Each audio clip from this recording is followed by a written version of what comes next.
Good evening, everyone. I am Menon Dwarka, the Executive Director of Arts Etobicoke. If we're going to talk about the future of the arts and culture in our city, let us begin by paraphrasing Her Holiness Margaret Atwood. If an immigrant does wipe away his ethnic origin, there is no new Canadian identity ready for him to step into. He is confronted only by a nebulosity, a blank. No ready-made ideology is provided for him. Obviously, by quoting Survival, Atwood's 1972 Canlit critique, I'm talking about the past. But what if I was to say that Atwood touches on something that might point to a brighter future for all of us? Over the last 50 years, we've been involved with one of the world's great social experiments. Can millions of people of different backgrounds live together peacefully in the same city? We're doing just fine here in Toronto, so long as our minds and bodies are in different places. For those of us in the mainstream, our minds are in the United States. While we're not technically owned by the Americans, all of our pop culture, political culture, culinary, artistic, and sports culture seems to have deep roots there. I spent 20 years in the arts and culture sector in New York City and have great empathy for our plight. It's hard to know where you are when the largest manufacturer of culture the world has ever known looks like, sounds like, and speaks like you. Or so we've been led to believe. This is the blank, the void of which Ms. Atwood was speaking. And the newcomers, can they not step into the same Americanized space as us?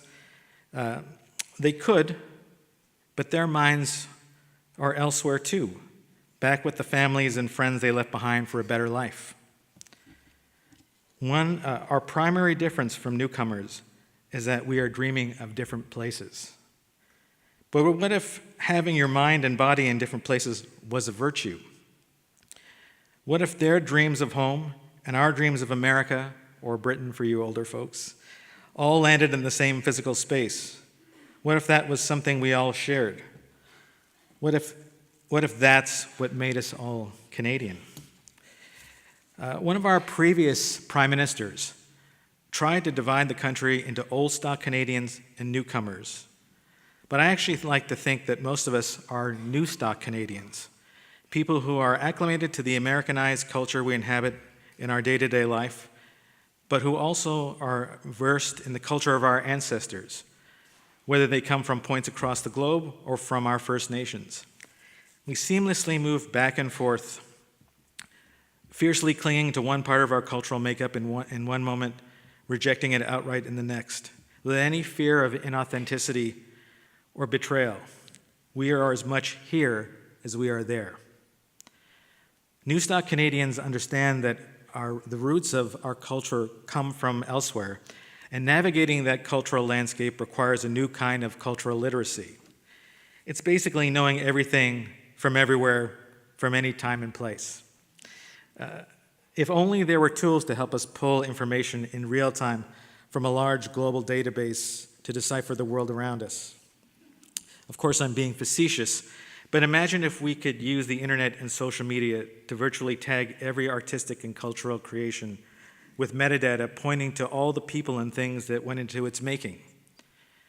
Imagine holding up a mobile device and seeing all the influences that went into making a work of art. Perhaps through these devices, we could recognize pieces of ourselves in unexpected places in the physical world around us. My organization, Arts Etobicoke, is working on virtually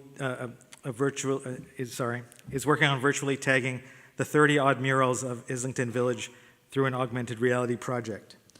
It's a highly diverse area with regard to ethnicity and income, but the murals reflect a time before Canada's modern immigration policy. By tagging the stories of Canada's past with visual overlays of newcomer life in these murals, we can engender a new kind of conversation between the new and the old, as well as increase a sense of belonging for everyone who lives in the neighborhood. So that's all fine and dandy for publicly funded community art, but what about our large cultural institutions? We could tag the Canadian Opera Company's production of Eugene Onegin with the hashtag Black Writers, because Pushkin, the librettist, was black. We could tag all of the objects in the ROM with the names and cities of the people who live in Toronto who claim an ancestral connection to these artifacts. We could tag every performance of Beethoven's Ninth Symphony with the hashtag Janissary bands, in memory of those Christian slaves who played the fife and drum music for the Turks, which Beethoven emulated in the seventh variation of his Ode to Joy. So perhaps the ready-made ideology we were looking for back in the 70s is the ideology of the blank space where all of our dreams can come together, a place where our unadorned humanity doesn't have to be shoehorned into a national identity. But all identities can coexist or be cast aside, all without the violence we see on the news on a daily basis. When Mr. Trudeau proclaimed in the New York Times that Canada was the first post-national country, I don't think he recognized how profound his words would be. I'd ask you to join me on this journey into the blank space, to start owning and looking for all of the diverse elements that make up our world, inside and outside of the arts. But from the looks of it, you're already here with me. Thank you.